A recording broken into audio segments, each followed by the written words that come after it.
Hi, all. Welcome.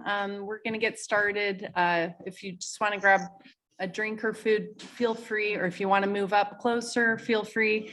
And we were expecting about 57 people in person, so people may trickle in, or we also provided the Zoom link for all those folks. So we may have a big contingent, joining online. So thanks for being here. And our president, Suzanne Ellsbury, is going to introduce the meeting.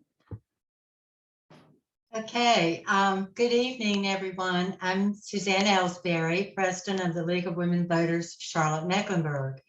It's my distinct pleasure to welcome our members, guests, and co-sponsors to our first hybrid League Talk via Zoom and in person from the Government Center. This evening's League Talk, which is held monthly on third Tuesdays, will feature a panel discussion and Q&A entitled Impact on Equity, while asking the question, how will the CMS comprehensive plan improve education opportunities for all students? The LWVCM's Outstanding Education Action Committee, co-led by Jean Smith and Linda Traum, and the Comprehensive Plan Subcommittee, Sarah Basinger, Laura Cooper, and Louise Woods, initiated and coordinated this event in cooperation with the following co-sponsors: the National Black Child Development Institute, the Greater Charlotte chapter of Carolina Jews for Justice, Charlotte East, the Latin American Education Committee, MEC-Ed, the Charlotte-Mecklenburg branch of the NAACP, the National Alliance of Black School Educators, and the North Carolina International Minority Coalition. The League has an important announcement to share. Registration will open for our popular Civics 101 spring session in early December. The free of charge hybrid 6-week program will take place beginning February the 1st through March 8th, Wednesday evenings, 6 to 8:30 p.m. Email inquiries should go to lwvccivics101@gmail.com. Before we begin our program, I'd like to recognize the elected officials and the LWVCM board members present. They may not all be here yet. As Sarah said, people are trickling in, but I'll go ahead and recognize the people that gave us a positive response. We have the CMS school board members with us this evening. From District 1, we have Melissa Easley, newly elected. From District 2, we have Thelma Byers. No, I don't think Thelma's here this evening. We have from District 3, Ruby Jones, who's an incumbent. And from District 4, Stephanie Sneed, another newly elected board member. District 5, Lisa Klein, another newbie. District 6, we have Sean Strain, who's an incumbent. And the at-large members are Elise Dashu and Jennifer De La Hara. From the North Carolina Senate, we have Matuba Muhammad, District 38, and the North Carolina State House, Carolyn Green Logan, who represents the 101st District. We have some former elected official. We have a former elected official here with us this evening. I think she's here virtually. Mayor Jennifer Roberts. She was our 58th mayor, and she's also the co-lead with the North Carolina Carter Center.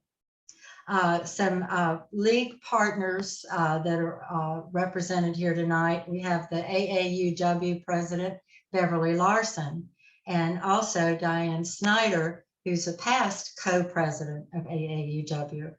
Our LWVCM board, current and present, Dolores Johnson Hurt. She's our past president who served for 5 years. Mary Clens was a president of the league and also of the North Carolina board of the league. Peg Chapin is here. Peg was on our board for many years and also on the state board. Lucille Howard is a past co-president of the league, and she served as our newsletter editor for many, many years. Margaret Howe-Soper is with us. She's our membership chair, very hardworking lady. We have Linda Levy, who is our first vice president. John Lee is here, a board member, and I think he's very active on the education committee as well. Pam Liebman is here. She's our secretary. And then we have Linda Traum, Sarah Basinger, and Shanda Martin, who's doing our IT tonight, thank goodness, and Margaret Fritz. If I have inadvertently missed anyone, please speak up now to be recognized. Okay, I guess we have everyone. Hey, Suzanne, we have Dee Rankin here, who's newly elected for District 3. Welcome. Oh, and, great, thank you. Have the advantage of seeing the audience, so I thought I'd mention that. Yeah, I had him on my list, but then I saw it was an RSVP, so I wasn't sure. So, okay, welcome. Sorry we missed you. Anybody else? We don't want to leave anybody out. We're in a very inclusive organization. All right, at this time, I'm going to turn the program over to the LWVCM board member, Sarah Basinger, who is our moderator for this evening. Sarah is also the editor of The Voter and a parent of a graduate and a current senior, both at CMS schools. Sarah? Thank you, Suzanne. I appreciate it. And thank you, everybody who came out in the rain. It's not pretty outside, so I appreciate your efforts even more so for that. As Suzanne mentioned, I'm Sarah Basinger. I'm a CMS parent, a league member, and tonight your moderator for this panel. We welcome you here tonight to engage with the question of how will the CMS comprehensive plan improve educational opportunities for all students. With us now are the CMS staff that are shepherding the comprehensive review process. We have Dennis Lacaria in the center here, and he's the facilities consultant for the review process. Dr. Claire Schusch is on the end there, and she is the director of planning services. And on my right is Walter Hall. He's the director of the magnet programs. So just a little, who's here and name affiliation. If you're on Zoom, if you could go ahead and rename yourself with first name, last name, and your affiliation, so we can kind of get a sense of where people are coming from. Suzanne did a great job, calling out some of our partners and the elected officials, but we'd love to know if you have a particular school that you're here to listen about, or if you're part of an advocacy group. So you just click the ellipsis on the upper right of your screen, and the corner of your where your picture would be if you were on, if you weren't, if that wasn't the picture was on, and rename yourself and an acronym or organization you're connected with. So we, I joined her and, I joined Suzanne in welcoming you all here tonight. And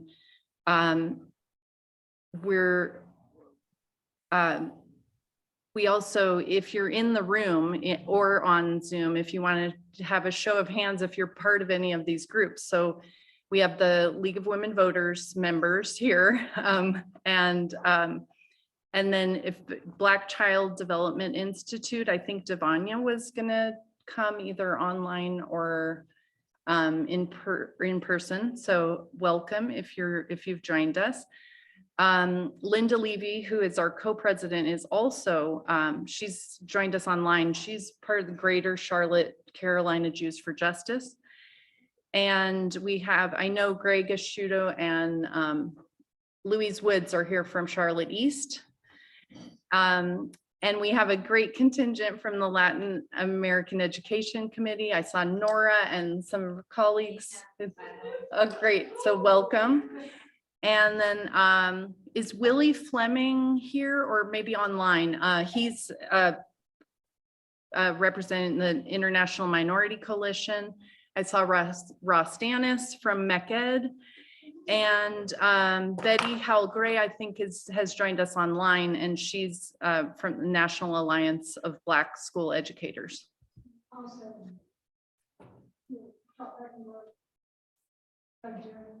Oh, yes. So, yeah, we have Doug Jones who can stay for a bit, and we appreciate you're here. So we're going to just give an overview of the meeting so you know how, what to expect. At any point, we'd love for people to formulate questions of their own to ask the panel at the end. But the way it'll run is that we're gonna, we'll first touch down on what do we mean by equity, and actually what does the CMS board mean by equity? Because it's not our invention, it's a guardrail that they've are committed to holding to. Second, the staff will present the comprehensive plan and the impact that facilities, magnet programs, and student assignments will have on equity.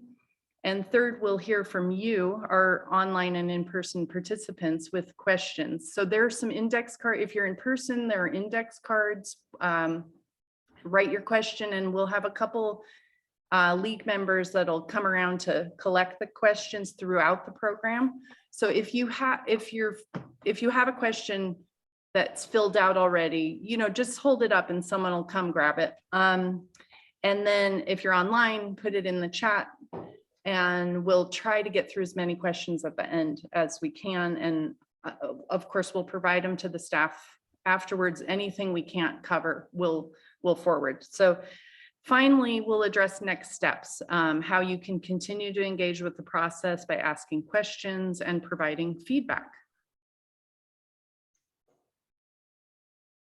So I kind of went through this, but as you listen, feel free to do the cards or put it in the chat. Also, if you want to include your name and the organization you're affiliated with on the card or in the chat when you're asking the question, I'm happy to read that when I read the questions at the end. So let's start with what is equity. So I don't know how many of you have seen this graphic. It's one that we at the Education Committee really love. There's also the one of the kids where there's a baseball field and they're, one kid can't see, they all have the same box and they can't all see the game over the fence. So basically, what's equity and how's it different from equality? So we get to, equity means that everybody's treated exactly the same and without individualized focus. And or equality, sorry. Equity means that everyone's provided with what they need to succeed. So there's a big difference there, because as you can see, when you're not given exactly what you need, you can't get the fruit. So over the years, well, and here's another way of putting it, that equality is giving everyone the same pair of shoes, equity is giving everyone a pair of shoes that fits. So over the years, the CMS board's taken pains to develop their own definition of equity that they pledge to use in all aspects of their decision and policy making.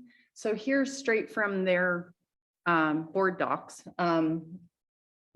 So their equality policy states that the purpose is to ensure fair and equitable educational opportunities for all students. The board commits to breaking the historic and continuing predictive links among students' socioeconomic status, race, and ethnicity to educational opportunities and achievement. And as you can see, this was first adopted in 2001. It's been revised as as late as 2012 or 2019. Thank you. And so that's the purpose. And then they go on to say that the definition or part of the definition is that providing the opportunities, support, environment, high expectations, and resources that every student needs to achieve educational success, feel valued, and contribute to a thriving community. So with that framework, we want to go on to, that if using that framework, the board has said that there are factors that influence success for all students. And really, all of these factors come into play with this sort of a comprehensive plan, but the ones that we're highlighting that we feel are very much aligned are school composition. So for SES diversity and SES, I think you all know, socioeconomic status, and then educational opportunities and high expectations, and that falls into magnet programs, and then the school facilities, so the renovation or new schools. And so with that, I'm going to turn it over to the panel to sort of present the plan, their review. Thank you, Sarah, and thanks everybody. Everybody can hear me okay. I'm not good with microphones, so I apologize. So yes, we appreciate the opportunity tonight to share this information with you, and we hope that you will stay engaged with us on this journey. Next slide, please. So yes, we are at a place now where we had a successful bond referendum in November of 2017, and for those of you who supported that, thank you very much. And Mecklenburg County government approached us and said, there's an opportunity for new money in November of 2023. What a lot of people don't necessarily realize is that the state of North Carolina has got some challenges. And one of those is the boards of education do not have the opportunity to fund themselves. There's no taxing authority, there's no millage rate. So on the operating side, most of the money comes in the form of teachers who aren't money, they're human beings, as allotments, right, to teach in our schools from the state of North Carolina. There's an additional tranche of dollars that comes from Mecklenburg County that helps us provide a supplement to pay our teachers more and do things like magnet schools and other programs that offer flexible transportation.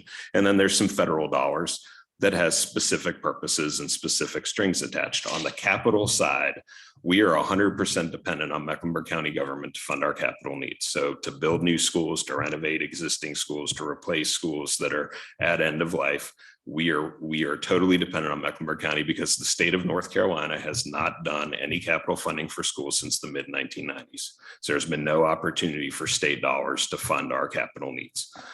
We had a bond referendum fail here in 2005 in the midst of some of the greatest growth that this community's seen coming out of the 90s through the early 2000s. That set us back a period of time, right? So all of those challenges, the fact that the city and the towns approve development and rezonings and all of those sorts of things, and Mecklenburg County is over here funding our activities without regard to any of that, creates a place where we're always chasing something. We're chasing growth, we're chasing condition, and we don't have all of the funding capacity that we need. So we started on this journey where we had this opportunity to go ahead and start having a conversation about what projects could potentially be put before the voters in November of 2023. So we started this work back in May of this year and folded into that the opportunity to look at our magnet programs, where they're located, what sort of facilities they're in. Do we have good K-12 articulation for those programs? Do people know what the pathway is if they're picking a particular program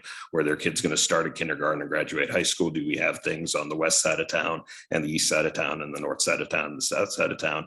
Where do we have opportunities to adjust boundaries? Also, because we're building new schools, we built new schools as a result of the 2017 bond. We're working right now through a high school boundary down south. We know that we're going to be looking to build a new relief middle school down south as well. So there are additional cascading boundaries that will happen as we move through this. And then are there other opportunities to evaluate per the board policy currently to evaluate our student assignment plan that's supposed to be done once every 6 years. And that could simply be pull it out of the drawer, look at it. Yeah, we're good, put it back down. Or it could be something a little more comprehensive. So we're kind of straddling the line. This is not supposed to be like a wholesale erasing of boundaries by any stretch of the imagination, but we're looking at the boundaries and how they can potentially drive equity and also support the projects that we know will be in here. Next slide, please. So again, we're starting with the students first, and we'll get into that a little bit more when we get into the mechanics of the plan. And we're actively doing community engagement right now, and this is one of those touch points. So this is the overall timeline that we're on. So we launched this again, as I said, in early 2022. And while we were building out our engagement plan and thinking through how we were going to share things, because we launched a draft plan. We shared a draft plan in May. And the idea there was that it's really hard to blue sky this stuff. It's hard for us who are in this all day, every day, and are working with the constraints and understanding the challenges to start putting together something. It's really, really hard to just go to the community and say what should be on the plan, right? So we have to put something out there for people to respond to, and that's what we're doing right now. And we had a different sort of map ahead of us when Mecklenburg County government came back to us and said, if we're going to do this thing with the bond referendum, you need to have the project list to us at our first meeting in March. So the Board of County Commissioners meets first and third Tuesdays. The Board of Education meets second and fourth Tuesdays. So that told us then we had to have our plan basically wrapped up to the board for presentation at their first meeting in February, the second Tuesday, with a public hearing, and then a final adoption at their second meeting in February, the fourth Tuesday, in order to have that to the county on the timeline in order to be there for the bond referendum. So we've had to adjust a little bit with the way that we've done our community engagement. We've also had to see some opportunities relative to making sure that we had, there were some interim decisions that we had to make about repurposing some existing schools and changing some other things ahead of the magnet lottery. So getting those done and allowing those to filter through the plan was something that we did intentionally. And now we're in the space where we're concluding this phase of the community engagement with the reaction to the plan and specific topics. And then November 30th, we're going to have a virtual session to share out sort of what we heard without any value judgments, and take the month of December to go back and take in new information around student and staff leveling data, new 20th day data, new facility condition information, and the information that we got from the community, and work on a revised draft plan to come back out in January. So the plan is for us to come back in January to the community again and say, this is what we heard, this is how that translates, and this is how it still tracks with all of the things that we're trying to honor. And during that point in time, we're going to try and also figure out for real how much money we think we're going to get from Mecklenburg County and how many projects that might be. So that's the timeline that we're on right now today. So recognizing draft plan, synthesizing new information, revised draft plan ahead of going to the Board of Education in February. So that's the timeline that we're on. And then summer and fall, we would transition to going ahead and getting the bond referendum set up so that we can have a successful referendum in November of 2023. Next slide, please. So we do have an email address that's set up, CMS Review 23 at cmsk12.nc.us, where people can send comments, questions, complaints. It comes to Walter, Claire, and I, so all three of us see it. We collaborate on responses or deal with things as needed. We're also happy to be at functions such as this. We'll be at Providence High School tomorrow night at 6 o'clock if you've not had enough. So please feel free to join us there. Next slide. So when we were trying to do this work in the way that we had originally phased it, like our intention was to go out there and talk about tranches of topics, not talk about specific schools, not talk about changes to those sorts of things, but really talking about things like the magnet programs and where they're offered and how they're offered, and have some of them need to be refreshed, re-examined, that sort of thing. The neighborhood K-8 schools, there was a rationale for why we did that, and it was actually driven by academics, but it's been 10 years since those were implemented, and we're hearing things about inequitable access to athletics and maybe not having enough access to career and technical education programs for the middle school students. And so taking that into consideration and hearing, because we're centering sharing equity, then maybe we need to look at K-8s being solely for magnet schools and not for neighborhood schools. And that's a decision that has a real impact on the plan, because if we say we're okay with neighborhood K-8s, then if we're trying to stretch the dollar and make a very efficient plan, we're going to prescribe more K-8 relief schools going forward. If we're saying we're not okay with that, then we need to build separate elementaries and middle schools, as well as come up with a plan to back our way out of those neighborhood K-8s across the district. The regional athletic facilities is something else we're talking about. That's sort of future proofing. So in order to look at a world where 50 years from now, there's no other land to build the schools on, and we need an elementary school on Highway 51, and suddenly Providence's football field looks like a really good spot for an elementary school, then where does Providence play? So this is sort of a both and thing, but we're trying to future proof the district. If we're being responsible, we're doing long range planning, this is something we need to talk about. The market share piece, it's important to us to understand why people choose something other than CMS. It offends me personally, but we need to figure out why people don't choose CMS and figure out how we can try to change that. And the student assignment boundary process itself, right? So how do we how can we improve the process? We know that the outcome is the same. Somebody has to leave a school that they love. Nobody enjoys that. But is there a way we can build the process such that everybody feels that they were heard, it was transparent, they were engaged, and we got to the end result? So next slide, please.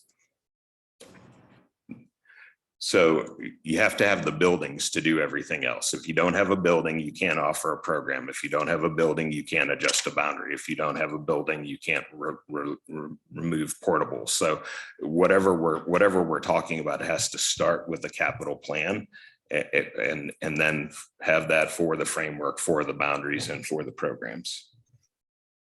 And so when we're doing this work, just to show everybody, this isn't something that is just completely random. We have to take into consideration a whole lot of things. So we've bucketed those as assumptions, methodologies, and standards. And we say there are internal and external components to each. Next slide, please. And so assumptions include the fact that COVID happened and it's going to continue to have an impact on education, and we have to respond accordingly. What that looks like, how that looks like, what we do over time for credit recovery and non-traditional education and other things that we need to do to help close that gap that happened, we need to bake that in. Internally, so we already do a lot of work with equity actively. The Board of Education has used student-weighted staffing for years as a way to decrease class sizes at schools with other challenges and lower SES populations. So we do weight staffing already in an equitable manner, but that translates to a world where you have additional pressures on a campus, because if you have 10 classrooms and you have 10 teachers, it doesn't matter what the student to teacher ratio is, the school's full. And the day the 11th teacher shows up, you need a portable. So that's part and parcel of something that we have to take into consideration as we're doing the capital planning. Our methodologies, when will we have money from Mecklenburg County? How much money will we have? How many projects will that support? Internally, we're looking at our own real estate first for a variety of reasons. There are a whole lot of myths around property taxes in Mecklenburg County. The primary one is that, just to address it, we don't build schools or adjust things or renovate things based on what part of town or what town a school is in. Your property tax where you are locally is not at all driven by that decision. And the number one funder of the schools are the commercial property taxes from the buildings within I-277. So looking realistically about where the funding comes from, where there's not a lot of schools and not a lot of kids, and where it's distributed to areas where there are fewer businesses, it's something that's holistic in our approach.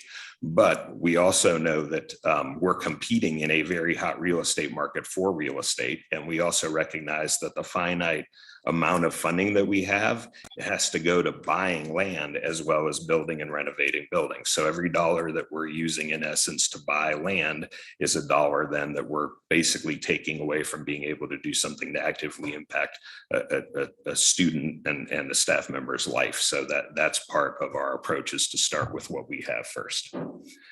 Externally, we get treated like every other developer when we show up to build or renovate a school. We go to pull a permit, we get treated like we're building a Howard Johnson. There's no difference relative to the process that we have to go through. If there's rezoning that's required, the permitting process that's required locally, all of the local standards, and we're not arguing against any of that. It's just a reality. A lot of people think we get grace because we're the school system, and I can assure you that's absolutely not the case.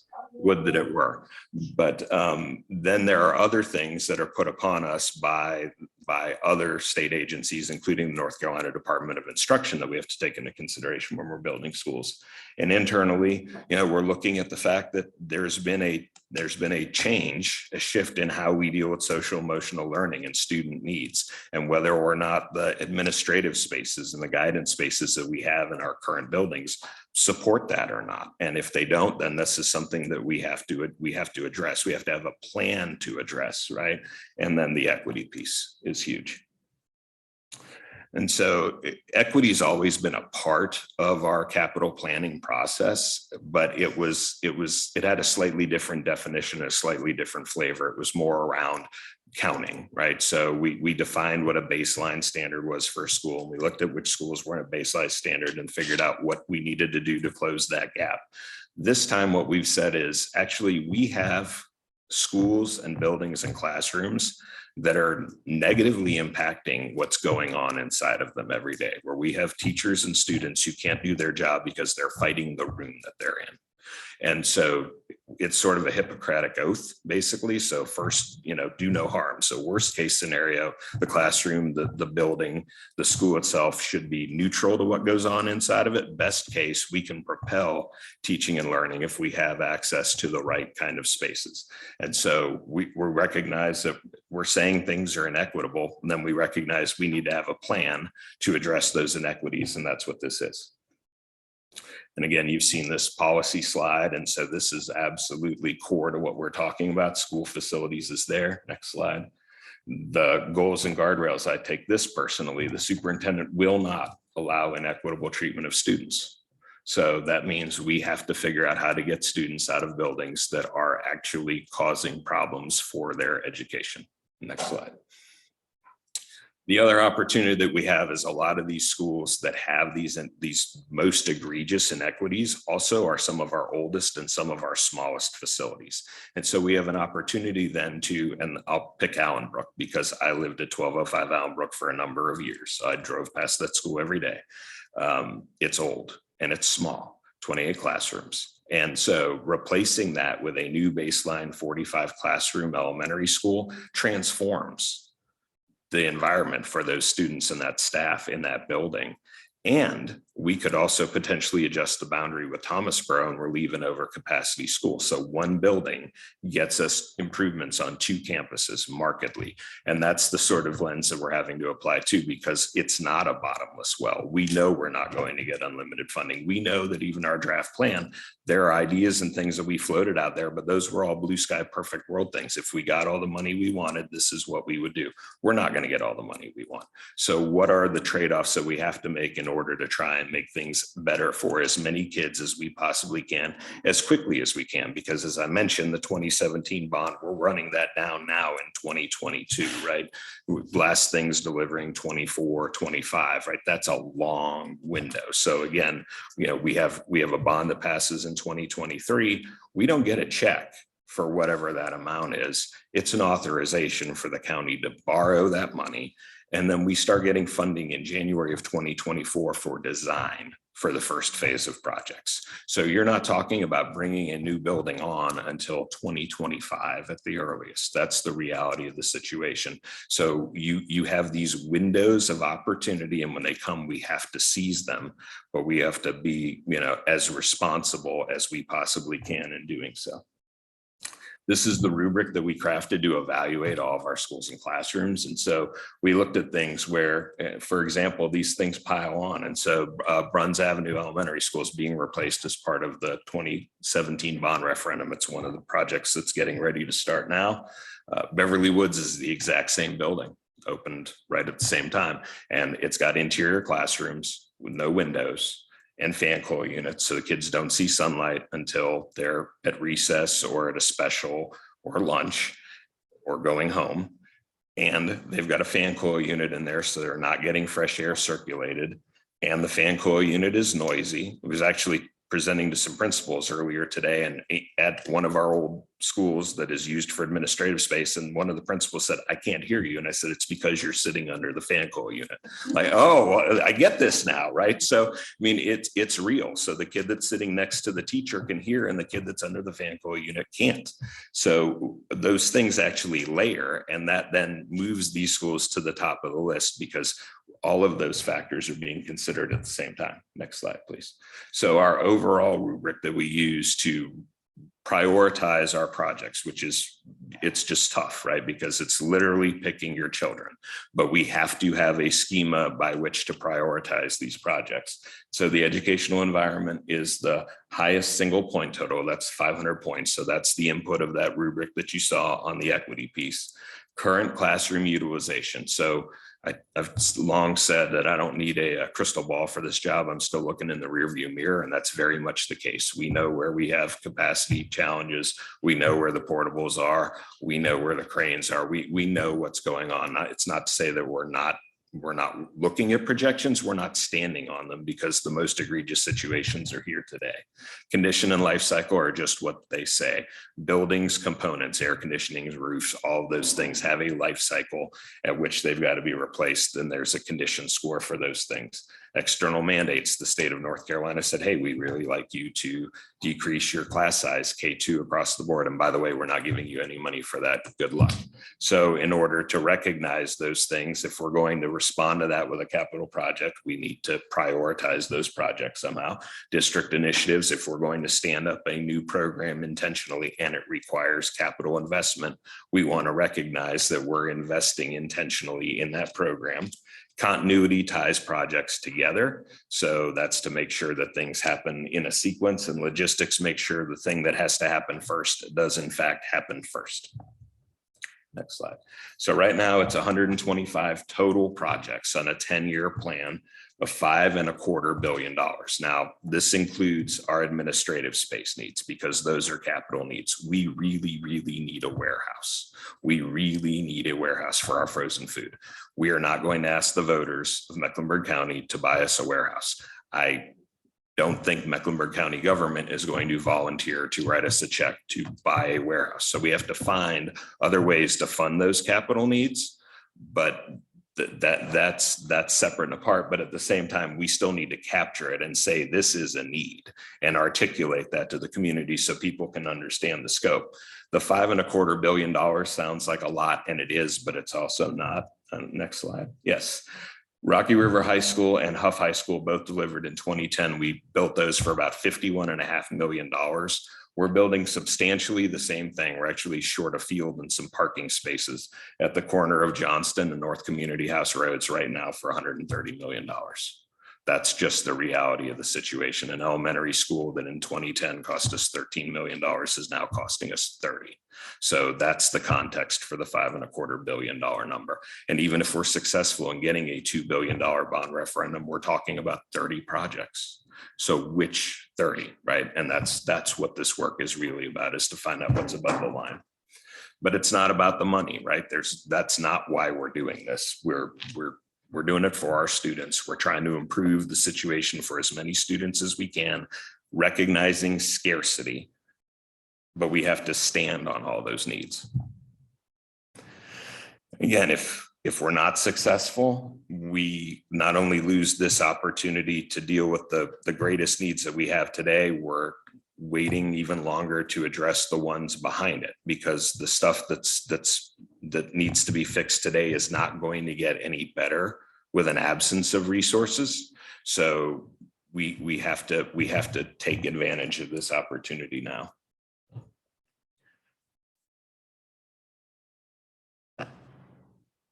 And again, this is where the equity piece is so central to this work.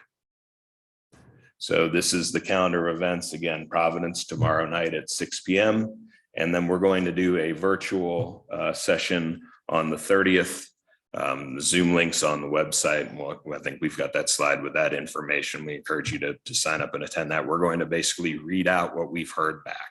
We're not going to share any new news. We're not going to place any value judgments on anything, but simply say, okay, this is what we thought we heard.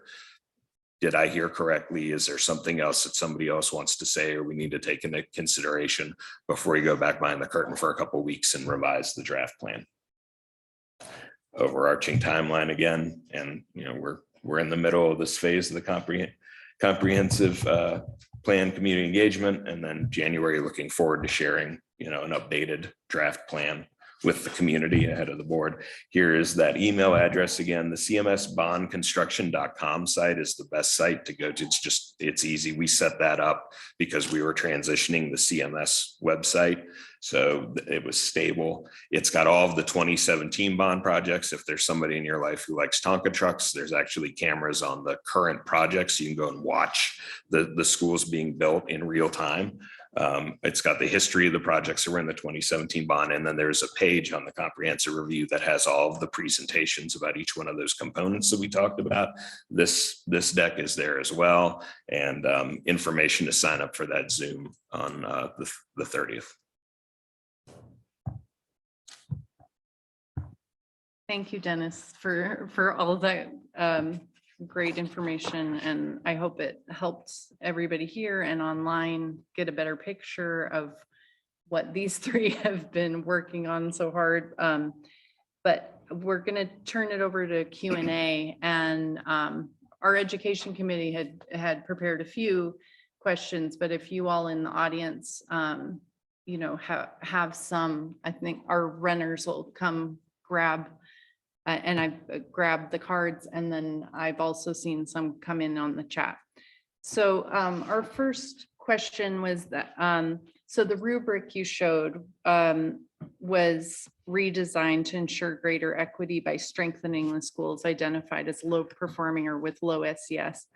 How successful is the rubric in determining priorities if, for example, the Albemarle Road Middle School was identified in the last bond cycle as the #1 priority, but is now ranked 34, significantly below several high performing and high SES schools? So I think there's a couple of different pieces and parts to that. One is that time marches on, right? And so conditions change in different schools, capacity changes. The other thing is that we didn't really, and if you look back now, the number schema was more to just keep track of projects for conversation's sake. Everything's not fully been prioritized. So we will be adjusting that as well with our updated information on facility condition and utilization numbers. But all of those things get weighed in, and it's not just about the SES. That's something that's there. But again, we're also looking at the condition of the building, the life cycle of the building, the other things that are actually negatively impacting the educational piece. And sometimes those things correlate and sometimes they don't. And so, as buildings continue to age, as populations shift, as overcapacity situations move around the county, sometimes things evolve. So one, I would say not to read too much yet into the prioritization itself, like which project is number 13 versus which project is number 15. And again, the end of the day, what we're trying to do is come up with the list of projects that make it to the bond referendum. So that's the piece that's more important than a relative ranking, I would say. Okay, thank you so much. And this question is for Mr. Hall. The magnet programs can bring rich and focused learning opportunities to a school. How many currently low performing schools or low SES schools will add magnet programs to strengthen their curriculum and SES diversity? And please provide a couple of examples if you could. Yeah, so thank you for that question. Currently, right now, we have 20 schools that are low performing that have a letter grade of a D or F, and they haven't made growth. And so of those 20, 8 of them are partial magnet schools.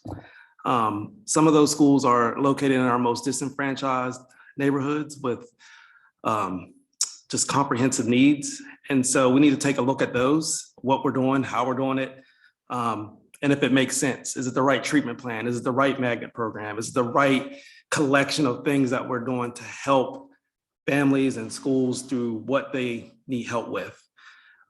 Specifically, if you think about our approach and you think about the schools in those particular, in that particular 20, you think about high schools, you can look at our Garinger, you can look at our West Meck, West Charlotte, Rocky River, Harding. We have to look at what's happening in that feeder pattern, pre-K through 12 or grade 13. And so of those 5 high schools that I named, we're going to do something or propose something at each and every one of those. But what's also important is what's happening in the feeder pattern in the lower grades that are supporting what's happening and going into the high schools. So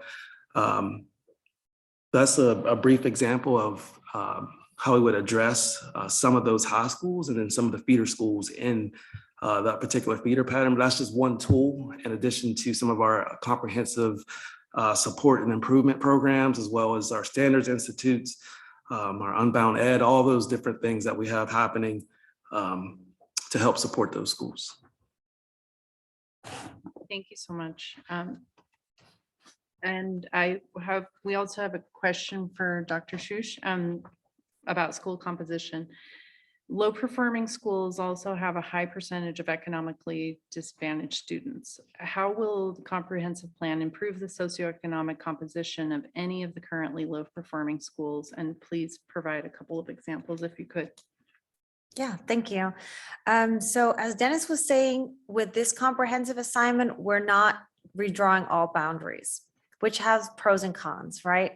On one hand, it would be nice to be able to start with a blank slate and redraw the boundaries and really focus on making our schools more diverse and more equitable. But there are also a lot of challenges to that. I started with the district actually in late March of this year, and I'm already on my 4th redistricting project. And I can tell you, it is really hard to change school boundaries, right?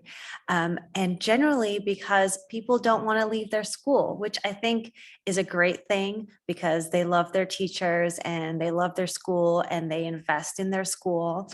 And so there isn't, and this is across the board, right? And so it is also very hard publicly then to really get a lot of support to say we're doing this massive redistricting. Right? So in this case, we're not necessarily doing that, but that doesn't mean that the comprehensive plan isn't going to trigger potentially a range of boundary changes. There may be boundary changes when we reconsider the model of a neighborhood school 8, for instance, K-8 school. If we have a neighborhood's K-8 school and we decide that that school might be better off either as a full magnet school or as just an elementary or a middle school, then that means we have to do redistricting. Now, one of the great things I think in our board policy is that one of the top priorities in redistricting and student assignment is socioeconomic diversity. So besides having to have contiguous boundaries, the top 4 priorities in student assignment are home to school distance, so keeping students close to their home when they go to school, intact feeder patterns, so keeping students together as they go from elementary to middle to high when possible, SES diversity, as I mentioned, and the utilization of the building, so not having facilities and buildings that are extremely overcrowded or underutilized. And so they're all ranked equally. SES diversity is an index measure, and the factors that are included in that index measure, and this is based on a Chicago model that we adopted, are family income, parental educational attainment, household composition, so if there's one or multiple parents in the household, limited English capacity, and home ownership or renter. And these are things that are at the neighborhood level, what we measure at the neighborhood level. So when we talk about a student being, say, 30% low SES, what that means is that 30% of the students attending this school come from low SES neighborhoods. So it's not directly correlated to the individuals or the families because we don't have that data. We don't have the data from all of our students on what their families make and those kind of things. And these are factors that, sometimes hinder the environment that they live in and hinder learning. And not to say that they're negative. It's not negative if you're limited English speaker. It's not negative being a renter, right? So moving away from that stigma around it. And then there's other things that also may trigger boundary changes in this case. So if there's a new school, which we're again going through right now, then there'll be a boundary reassignment, who's going to go to the new school and who's going to stay at their current school. If there's more classroom capacity created through one of these capital investment projects, that may also lead to a redistricting thing. So then anytime where we come in and we do the boundary process, we get to look at that SES data and we look at how we can make that school more diverse. Now, obviously, boundaries alone can't fix this, right? Because this is a bigger issue. So on one hand, we have the academic side of things. So if you watch the board meeting last Wednesday, which I know everyone wants to watch every board meeting, it is, especially last week. Then you saw that Dr. Conor Radley, who's the chief of equity and social performance, presented a plan that particularly focuses on the low performing schools and how they're going to address that on the academic side, right? So it can't just be the boundaries, it's magnets as well, because unfortunately, and this is not just Charlotte-Mecklenburg, although we are unfortunately known for it, we live in segregated neighborhoods. And when our neighborhoods are segregated by income and by race, ethnicity, when we have neighborhood schools, you know the answer, right? It's a little harder to draw those boundaries. And then we also think about even when we have neighborhoods that are mixed income, where you have families living together that are maybe low, mid, and SES socioeconomic status, are they all opting in at equal levels for CMS school? A lot of times that's not the case, right? And so those are all challenges that we face in drawing boundaries to make our schools more diverse. And this ties into this larger issue of and this is where everyone comes in, right? Of creating an environment that is supportive of public education, that's supportive of diversity.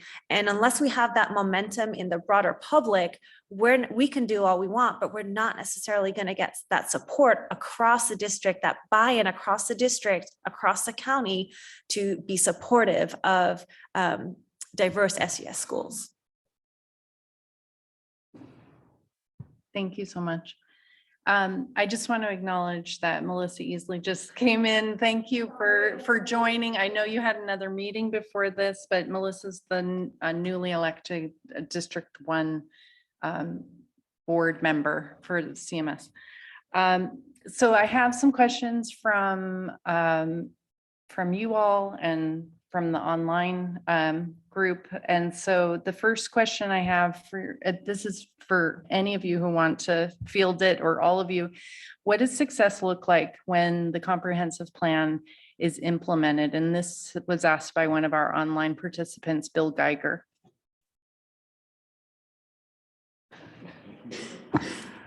Success looks a couple different ways. Number one, we met the needs of our community, and we've addressed, in particular for programming, access around the various themes that we have for everyone that's in our county to be able to access those particular themes with a lot easier ease, as well as have a great experience while they're doing that. So for instance, we look at our particular transportation zones for magnet schools, and we have 3, and they're very large.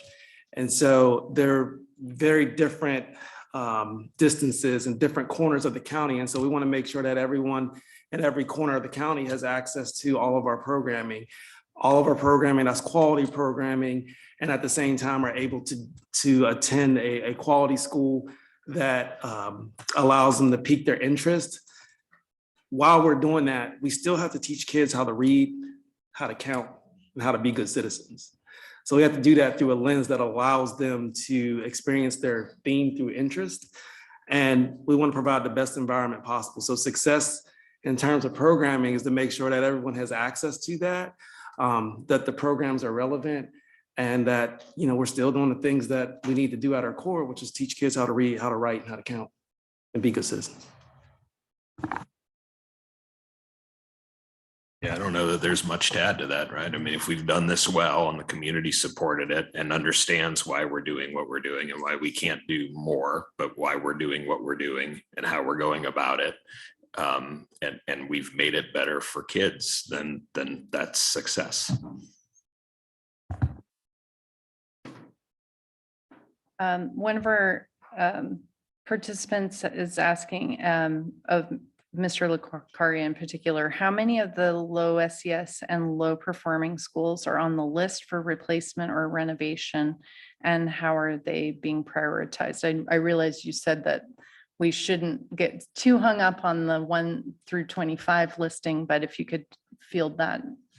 Sure, I think that's great. And again, so the SES stuff is something that it's a data point. It's not explicitly carried forward into the rubric. However, there are things that directly correlate. And again, we're trying to prioritize, right, those schools that have the greatest inequities, and there's pretty significant overlap in those areas. So it's a part, but we're also trying to purely look at also the facilities and the programs and the things that we have and the gaps that we have as well, because there are some other pieces and parts to all of this. So like we're, you know, in a perfect world, like we controlled the weather and we could control funding, right? We're building a 90-year school, and the idea being at year 30, you're going to come back and you're going to renovate it or add on to it. Year 60, do the same thing. In year 90, make a decision point about whether it's got 30 years left in it or you're pushing it over, right?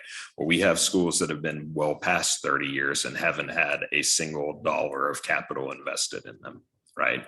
I mean, and neighborhood schools that the kids are assigned to.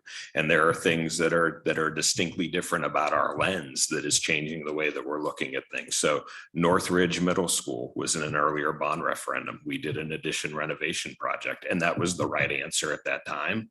South Charlotte Middle School is the exact same building.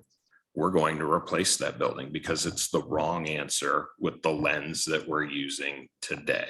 So Northridge will need to be replaced because we're saying we didn't fix 100% of those inequity situations. However, are we going to come back to a school that was recently renovated and added on and make it a priority? No, but we've captured that and we've recognized that this school has this challenge, but South Charlotte's never been touched. Right. And it will be somewhere in this next 10-year plan, might not be in the next bond, but maybe the one after, and it will be replaced because of this new equity lens. So that changes things. The high schools trying to build to single building campuses. That's a pendulum that swung, right? Years ago, the idea was every high school needed to feel like a college campus and multiple buildings and wander among the whispering willows. And that's not the world today. And that pendulum has swung and it's not going to swing back. So we have to have a plan to address that as well. And again, some of these high schools, East Mecklenburg, South Mecklenburg, North Mecklenburg, the list goes on, they all have end of life buildings. They all have facilities that cannot provide a high school education the way we want to provide a high school education today. And there are multiple building campuses and all those other sorts of things that we've looked at through this equity lens. So yes, SES is a thing, but SES is, I think, to what Dr. Shu said, it's a component of a neighborhood, not necessarily a component of a school.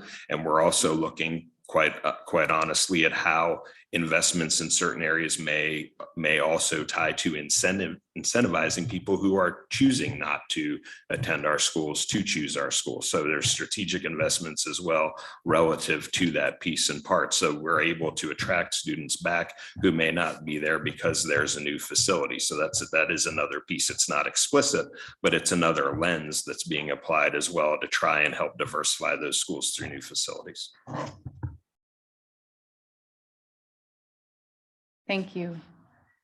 There are a couple questions that came in about transportation zones and transportation infrastructure challenges. So I'm going to try to capture these two questions in one.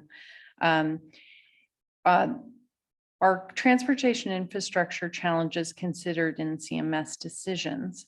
And is CMS using data from the NC Department of Transportation and considering logistics of transport? So I think there's a couple of pieces and parts to that one. So like anytime, again, going back to my conversation about like being treated like every other developer, anytime we go to build a school or renovate a school, we get to do a traffic memo. And so or a full on traffic study. And so we have to take a look at what the impacts of our school is on the transportation grid. And a few years ago, the charter lobby said, we're building schools and we're being told that we have to make all of these offsite improvements. And so that's not really fair to us. And so the state legislature agreed to that, but they didn't write it as a charter school bill. They said, okay, all public schools, if the city or a town or the state of North Carolina tells you you have to make a traffic improvement offsite, well, they have to pay you back for that. So that shifted sort of the conversation around the actual traffic piece itself, right? Because we don't build roads, but we do a lot of investment in transportation infrastructure. There was a year in the early 2000s where we built more sidewalk than the city of Charlotte. So like that's real because these sorts of requirements are put on us. So the Department of Transportation of the state said, well, we're going to fix this by making you put acres of asphalt on your site to handle the stacking and queuing of the parents' cars for pickup and drop off. And that way there won't be any more offsite improvements that we'll have to make you do. So you're going to have to do that on your site.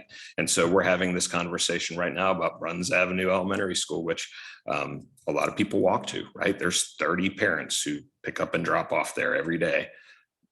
And we're building the same amount of asphalt there as we are at the Elon Park Relief School across the street from Marjorie Kell High School, because that's the rule. And again, so then that piece bakes into, the gardens, the rain gardens for the impervious surface and the tree save and all those other sorts of things that cause us to have these constraints. But so transportation relative to like how it impacts a school, and we cite a school that's absolutely considered, evaluated, taken into consideration relative to the buses themselves.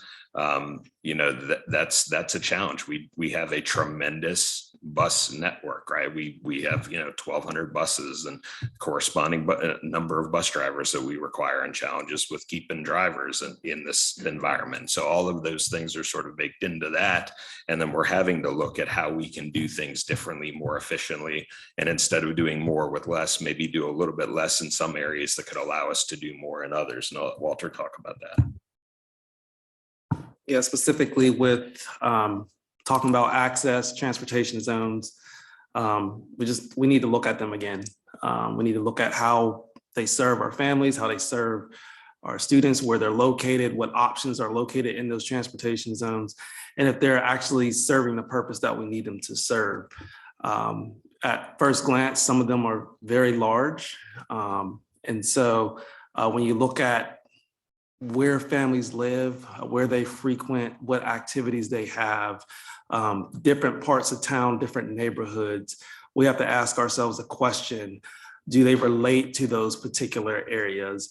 And are we properly serving our neighborhoods? So if you look at the ballot, I keep using the ballot zone as an example. You have from uptown Charlotte to University City, and then from University City up to upper North Mecklenburg County and Huntersville, and then you have West Mecklenburg. You have large areas, and so we just need to make sure that they are serving the purpose they were designed to serve. And just a really quick follow-up with that someone asks, until we see the designs and maps for the new transportation zones, how can we ensure this plan offers equitable offerings to all students? So I think there's two pieces and parts to that. One, the first piece is that, there are ways to operationalize things differently, right? So like, maybe instead of door to door, there's more shuttle type stops with an express service to get people around. So that's a thing, setting that aside where there aren't any other options. But the real core of the work is we're looking to try and make sure that we've got good dispersal of programs across the county. And that's really what Walter's staying up at night doing. And we talk about this all the time, but that clear K-12 articulation. And if we're going to have, something in the North County, we need to have something in the South County. If we've got something on the west side of town, we need to offer a similar thing on the east side of town again, so that we can start building those clear pathways and those K-12 articulations. So it's no longer necessarily tied to a transportation zone, but it's actually anchored to a program. So if I'm picking languages, and this is where I'm going for elementary through 8th grade to high school, it's about the transportation to those schools and not necessarily about a pie chart on a map. So some of this may get really, really detailed when we get into sort of operationalizing, but first and foremost, it's building out a plan to make sure that we have access to in-demand, successful programs throughout the county. Thank you. This question's for Mr. Hall. Have you made changes in any of the magnet proposals, and what are the changes and what prompted them? Have we made any changes in any of the magnet proposals? So most recently, we've just been collecting information around what is happening in our programs, what people feel is working well, what people feel are not working well. In terms of any of our proposals, currently right now, we're going to be moving into phase 2 to where we'll actually list what those current proposals would be. For example, connected to the last question, we talked about locations of programs and access to those particular programs. So if we think about gifted education and we think about our learning immersion and talent development schools, families from the South are traveling all the way to Parker Academic Center for that particular access. So those are things that we need to look at to figure out what is going to be the distribution of our particular programs across the county, so that families are not spending upwards and major hours of time on the bus or on the road to get to those particular programs. So before we determine what the programs are, where they're going to go, we're evaluating currently what we have. We're gathering feedback around what we have, how they're serving people, what their experience is, and what else that they actually want before we actually propose what those programs will be and where they will go. Thank you. One of our Zoom attendees asks, why is the community input meeting being held post vote to close Montessori program in Huntersville and the Performance Learning Center Trillium? So our engagement calendar was mapped out a couple months ago, right? So that was something that we had to have an idea on and share in order to have people come out. So the engagement piece was again tied to the specific topics that we were seeking feedback on, again, looking at phase 1 of this plan. Now, as things have gone on, we did note that, in August, you saw on that slide, and again at the last board meeting, we have asked for, made some recommendations and made some decisions based on certain things, some of which is tied to programming. And some of that has been evolutionary and some of it was necessary in order to have things in place for this year's magnet lottery. So recognizing the fact that we are trying to operationalize some things, and you see on the plan, if you'll go to the website, we're actually keeping score, right? We said a whole bunch of things back in May that we wanted to accomplish, and we're actually crossing things off that list as we're working through it. We got kids out of lease space in a facility that wasn't working for a particular program and put them in a building that is actually more suitable to serve the needs of the students in that program. And it saved the district money because the operating dollars that we used to pay the lease is the same dollars we used to help provide teacher supplements and do magnet programming and support transportation. So that was a clear win, and that was something that we did.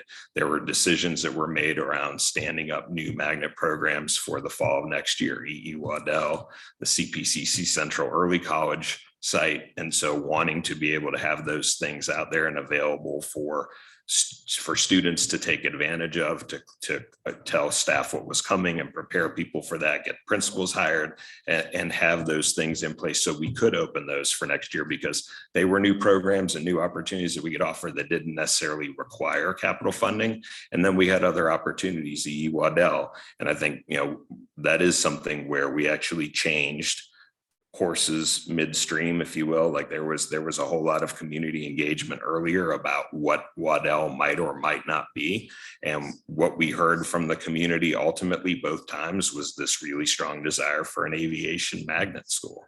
And so going forward with a full magnet school at EE Waddell with the components that we set out there was a response to what we heard. We even stopped to double check to make sure what we heard was accurate, and then shared back that was what in fact we were recommending. And again, we wanted to operationalize that stuff for next year. With the Trillium Springs, we've made very clear at the start back in May that all of our 3 of our Montessori elementary schools are in our oldest, most inequitable facilities with significant ADA challenges and other condition issues, and need to be relocated, replaced. We were very clear and candid about our need to do those sorts of things.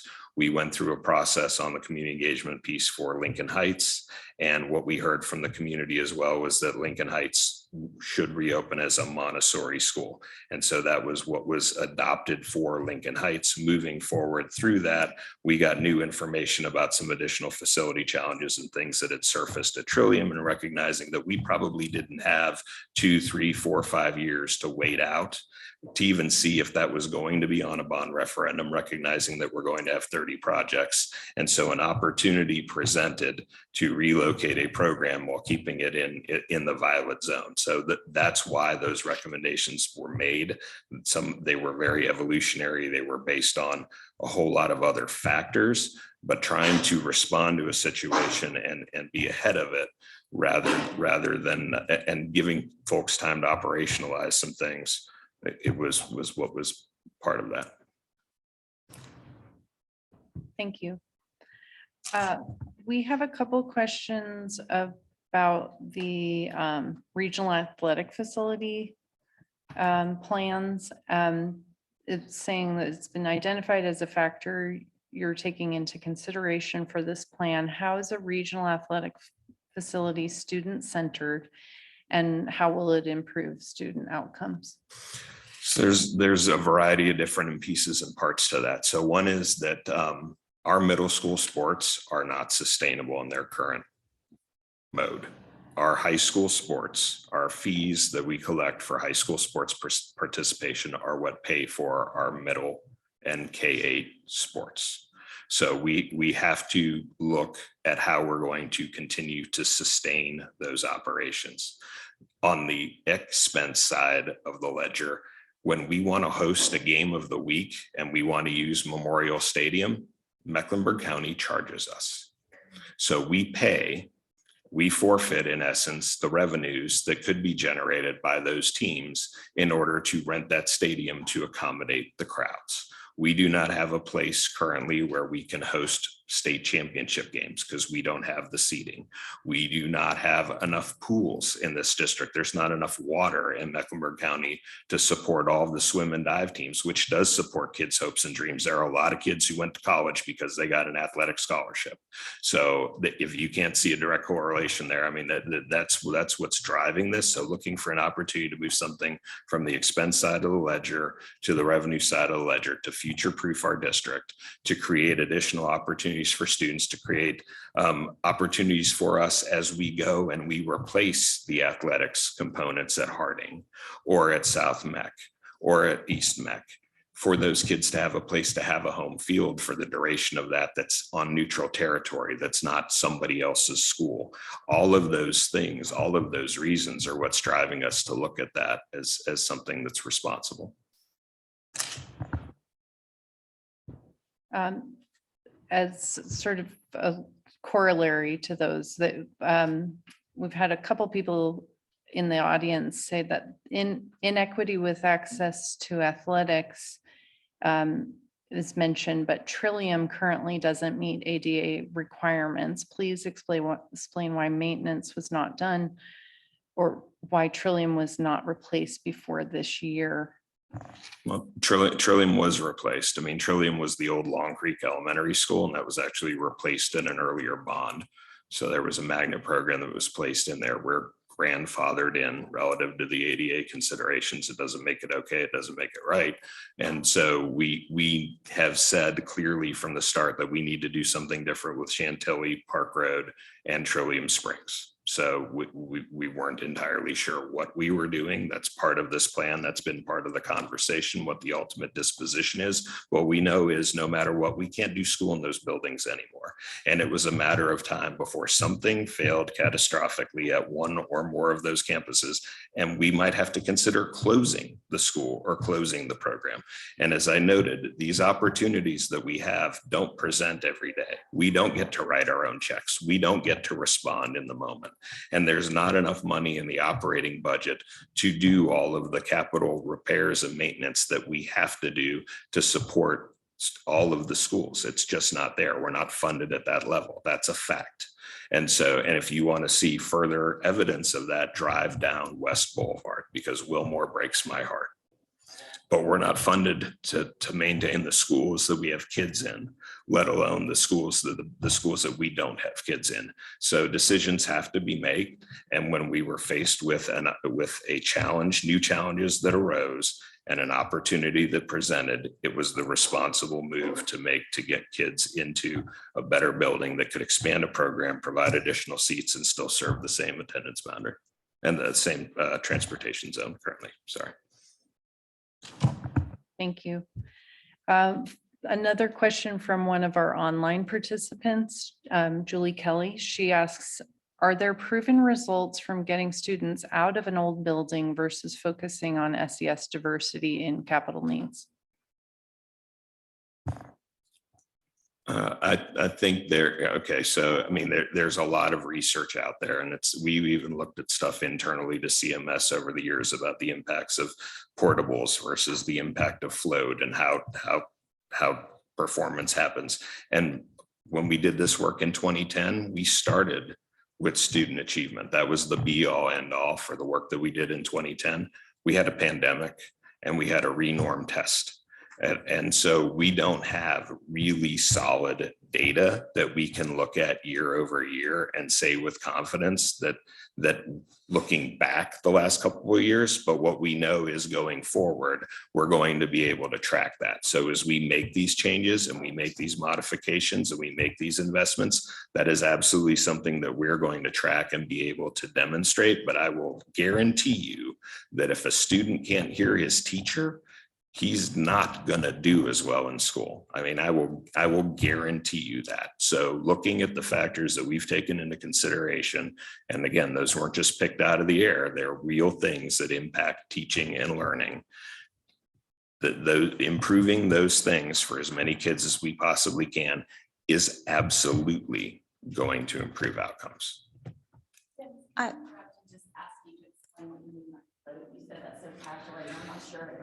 That's a good point. So the challenges with certain schools, we just don't have space and or city don't allow for more movement.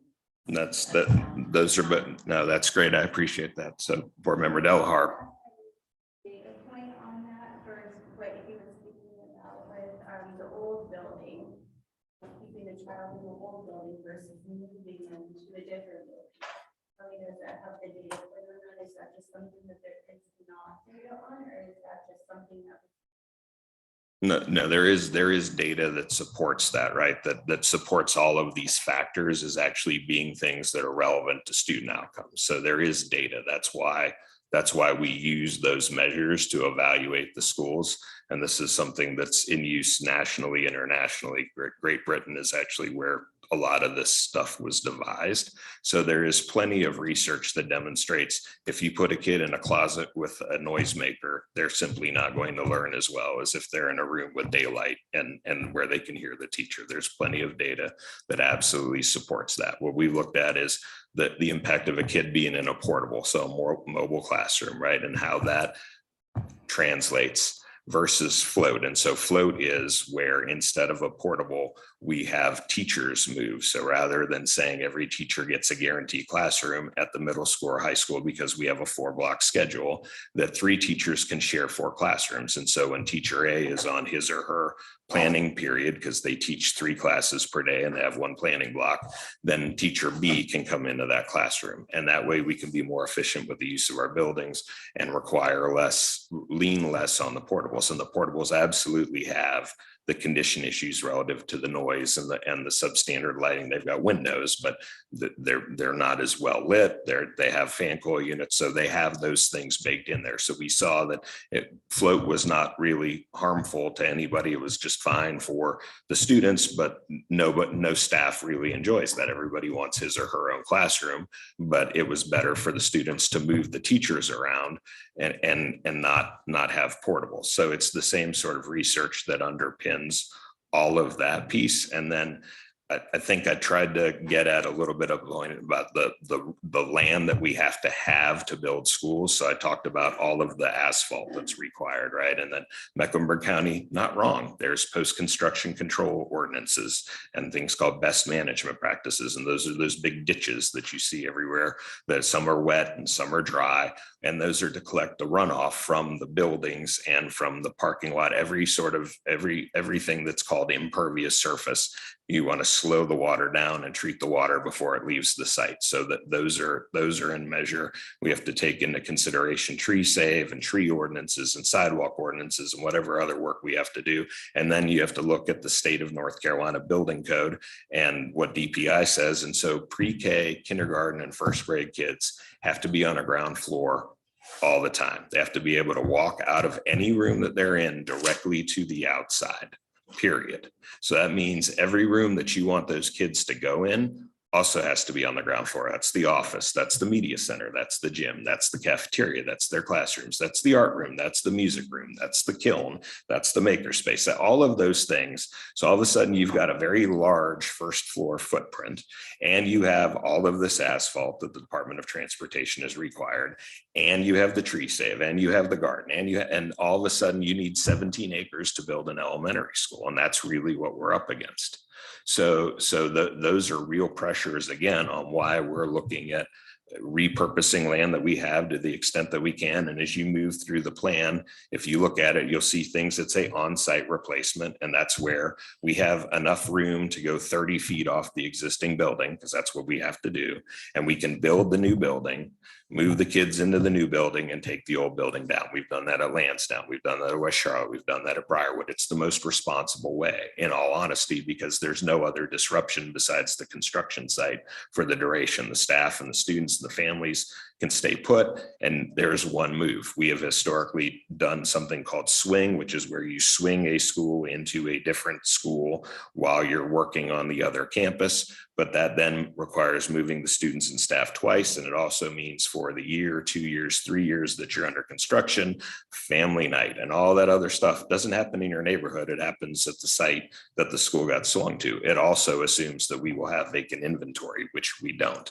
So swing really isn't responsible. So where you see offsite replacement, that means we actually have a site identified, and probably even ours. So in the instance of Rama Road, we don't have room on the Rama Road site to build a new Rama Road with the existing Rama Road occupying it.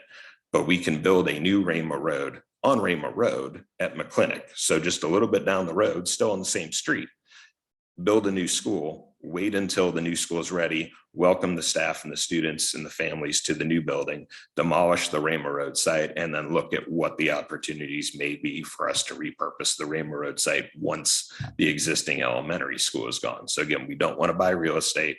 We don't want to move people twice. And we're trying to be as responsible with scarce resources as we possibly can while making things better.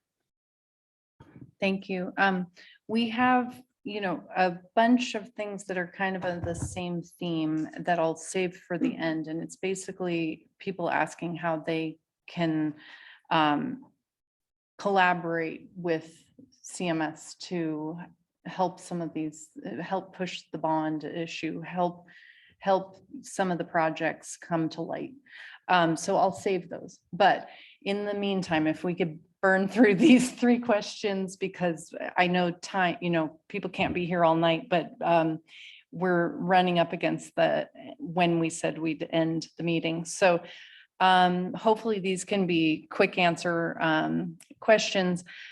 Someone says the do no harm in the building that you had mentioned, North Mech, Huntersville Elementary and Torrance Creek are under maintained and completely full. How are they being prioritized? And then a second question from the same person. It's negative 500 on the rubric. Can you explain plus 500, minus 100? Yeah. Sure. So the negative 500 is the logistics depressor. And I'll use the same example I generally use. So JM Alexander was far and away our worst facility. It had been so over capacity for so long. The infrastructure had completely failed. And it was also incredibly overcrowded. And I know this because my mother taught 7th grade at JM Alexander. And the trailers for the 7th graders were across the street at Blythe Elementary School. So the kids didn't go to their middle school. They stayed in trailers across the street for their 7th grade years. And so I heard that every day, but we couldn't replace JM Alexander until we had a relief school. So the continuity piece joined the Ridge Road Middle School project with the JMA project, but by putting the negative 500 on it, it was able to depress it low enough that the Ridge Road project was funded first. Because again, we're handing our plan to the county and they're playing Tetris with their bank book. And they're looking at park and they're looking at CPCC and they're looking at libraries and they're looking at us and they're trying to fit everything together so that they're writing the same check total year over year. So some years it's more for us, some years it's more for somebody else. Some of that has to do with the natural progression of a project. Design, you're not spending a lot of money. Construction, you're spending a lot of money. On the backside, you're just writing the last couple of checks. So all of those things fit together. We had to be certain that we got those in the right order. So the negative 500 allowed Ridge Road to go ahead of JMA, both still in the same bond referendum. We were able to go ahead and get that stuff together, well, not the same bond referendum, later bond referendum, we got JMA, but it made Ridge Road go ahead of the project. And then the subsequent referendum, we were able to take care of JMA. So that's that example. The MCA is recognizing that the board right now has a policy around, there's a HB 514, the Municipal Concerns Act, that allowed the towns to create their own charter schools. And so there's a depressor that's applied to a couple of municipalities. But again, this is something that goes into the total. So each one of those categories is scored individually. The projects are also prioritized and ranked by their category. So all of the new elementary schools, all of the replacement elementary schools, 1, 2, 3, 4, 5. So there's math that happens beyond that. So the negative 100 is not necessarily the be all end all. We actually have replacements for Huntersville Elementary School on site and a replacement of North Mecklenburg as part of the upcoming, as part of the 10-year plan. What those priorities actually break and where they actually break sort of remain to be seen. But I can tell you, I'm literally in conversation with the town board in Huntersville and town staff about master planning the Huntersville Elementary campus because they have some other pressures that they're trying to deal with and respond to. So we're actually trying to plan that out together. So the plus 500 was given to them on the, like, to actually say like what goes into that plus 500 or that minus 500 that Commissioner Miller was asking about. yes, that information's been shared. So the negative 500 is simply 0 or negative 500. We're either trying to make sure this project slips below something else, which it's also getting the 100 points for continuity. So that's where 2 of our projects are together. So we'll pick the Albemarle Road campus because that came up already. So part of the reason why you saw Albemarle Road together on that list was because we want to replace both schools. We want to master plan the entire campus, and we would like to start and finish in one fell swoop so that we can be minimally disruptive. The middle school is the priority. It's in worse condition. It has greater needs. It's a more inequitable facility. So having a master plan, going ahead, replacing the middle school, then allows us to demo the old middle school, which creates the site for the new elementary school. So in a world like that, we may say they're getting the 100 points each for the continuity, but we need to put -500 on Albemarle Road Elementary School because we don't want that to leapfrog the middle school, because then we can't do the project, right? So it's more about yes, no sort of thing. And then the other things are basically divided into tranches. So a school that has no inequity, 0 points on the 500. A school that scores in the mid-range gets 250, and a school that checks all the boxes, top of the tranche, gets the 500 points. And that's because I don't ever want to have to be in a world where I'm defending why school A got 403 points and school B got 307. So organizing that into tranches is the most responsible way to organize those, and recognizing that we've got additional prioritization schemas based on the age and the condition and the capacity that also help inform where those projects ultimately will be ranked. So I'm gonna go forward to that final theme of people wanting to asking how we as a community can help support the process. So CMS has the funding it needs to do this properly. And how can the community partners engage? How have teachers been part of this process? Will there be opportunities for collaboration with local community organizations that have some of these same goals?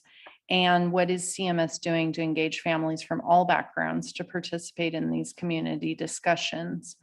So people are hungry to, participate. And I know we have some of the resources on some of our slides, but if you want to field that before we wrap up, that would be wonderful.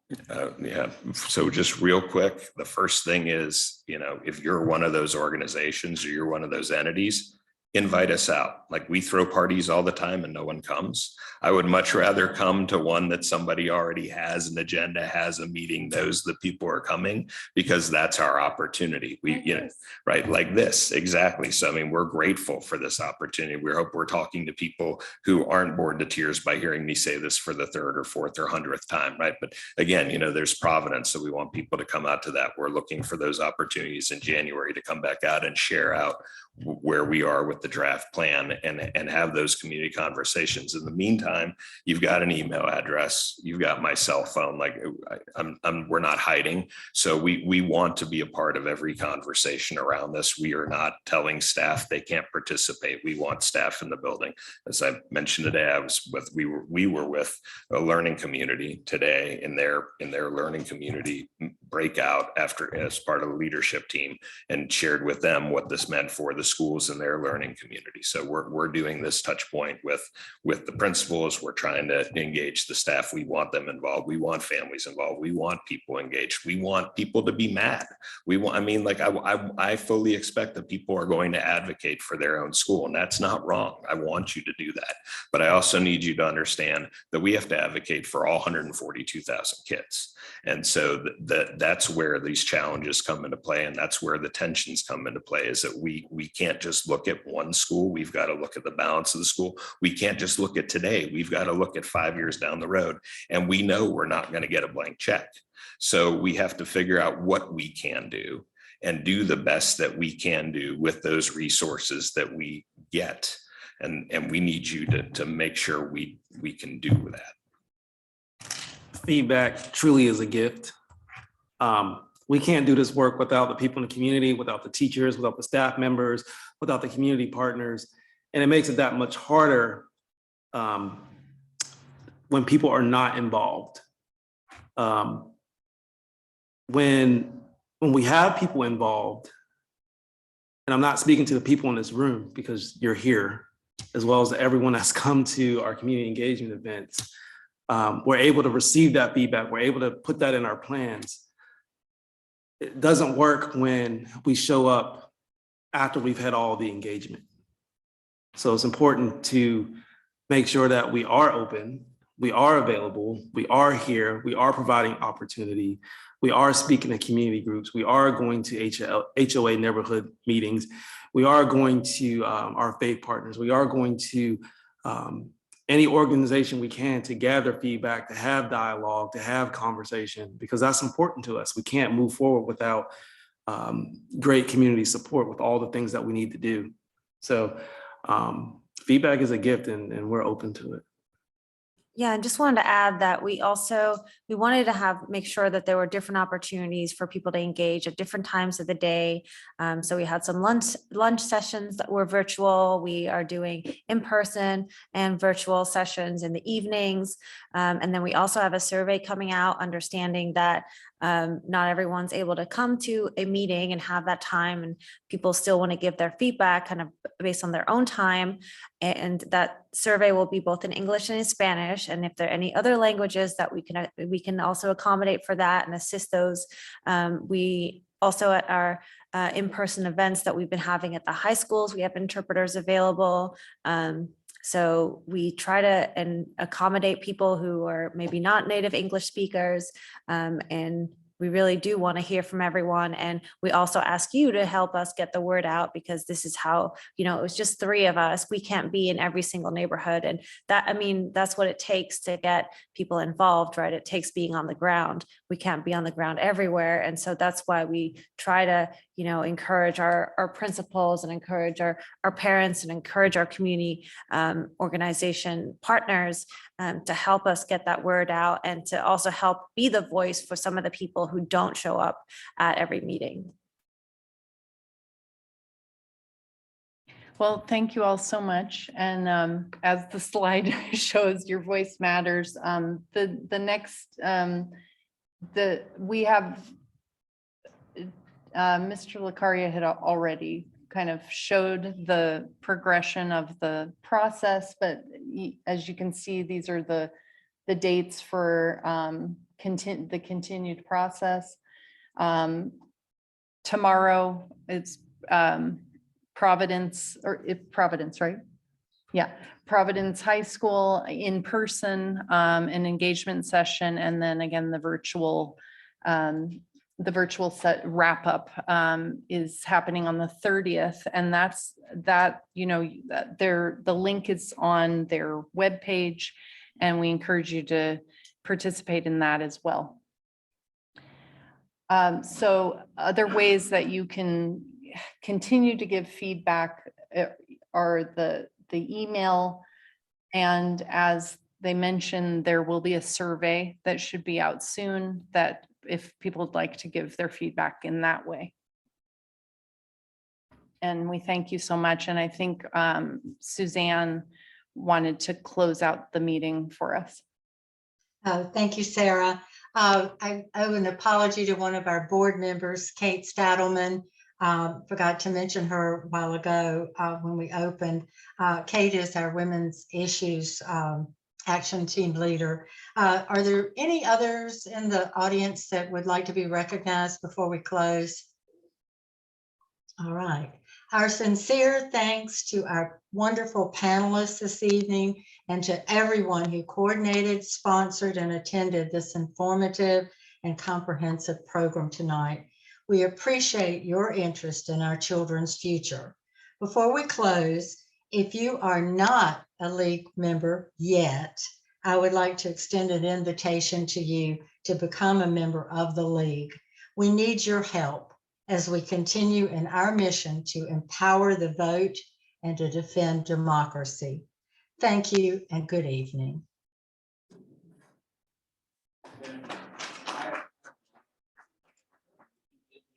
Yes, sir.